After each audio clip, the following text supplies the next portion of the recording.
Share market में अगर आप ट्रेडिंग के जरिए पैसे कमाने चाहते हैं तो आपको टेक्निकल एनालिसिस सीखना पड़ेगा। आज हम RSI के बारे में जानेंगे। रिलेटिव स्ट्रेंथ इंडेक्स RSI जे वेल्स वाइल्डर ने विकसित किया है। RSI एक लीडिंग इंडिकेटर है कि एक ट्रेंड रिवर्सल की पहचान करने में मदद करता है।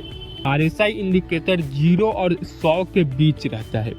रिलेटिव स्ट्रेंथ इंडेक्स नाम से आप सोच रहे होंगे कि इसमें कोई दो स्टॉक की तुलना की जाती है, लेकिन ऐसा नहीं है। यहाँ हम स्टॉक के आंतरिक शक्ति के आधार पर पता लगाते हैं कि ये स्टॉक अब ऊपर जाएगा या नीचे। तो चलिए इस इंडिकेटर को उदाहरण के सहायता से समझते हैं। ये कोई स्टॉक है जिसका प्राइस अभी 99 है और इस दिन को हम 0 मान लेते हैं। अब आप यहाँ ध्यान दीजिए, 99 पर कारोबार कर रही थी जो कि बंद हुआ 100 पर।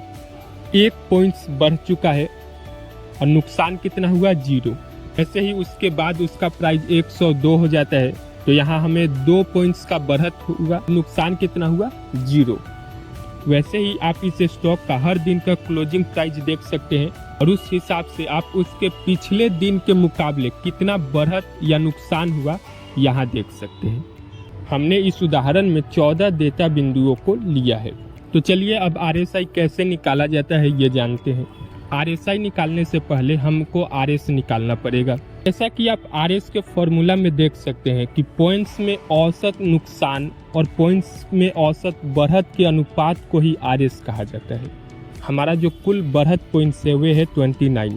14 दिन का RSI निकालना है तो हम इसको 14 से भाग दे देंगे तो ये हमारा निकल जाएगा पॉइंट्स में औसत बढ़त। वैसे ही हमारा नुकसान पॉइंट्स कितना है 10, इसको 14 से भाग दे देंगे तो औसत नुकसान पॉइंट्स हमारा निकल जाएगा। फिर हम इन दोनों का अनुपात निकाल देंगे तो ये निकल जाएगा हमारा RS। उसके बाद आप इस RSI के फॉर्मूला में इस नंबर का यूज करके RSI निकाल सकते हैं।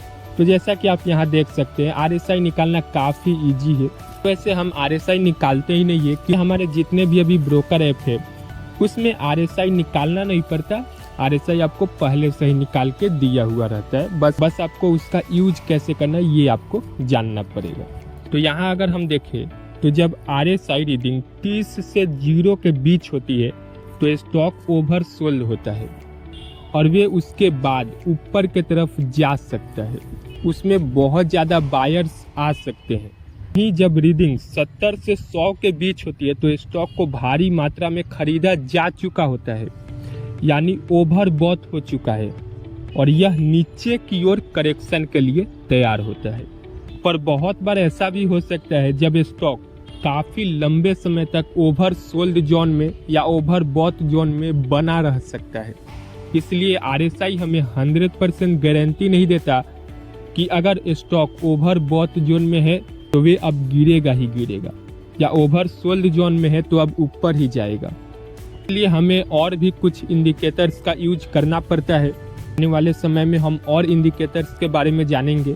के लिए आप चैनल को सब्सक्राइब करके रख लीजिए और ये पसंद आया तो लाइक कीजिए और इसे शेयर कीजिए।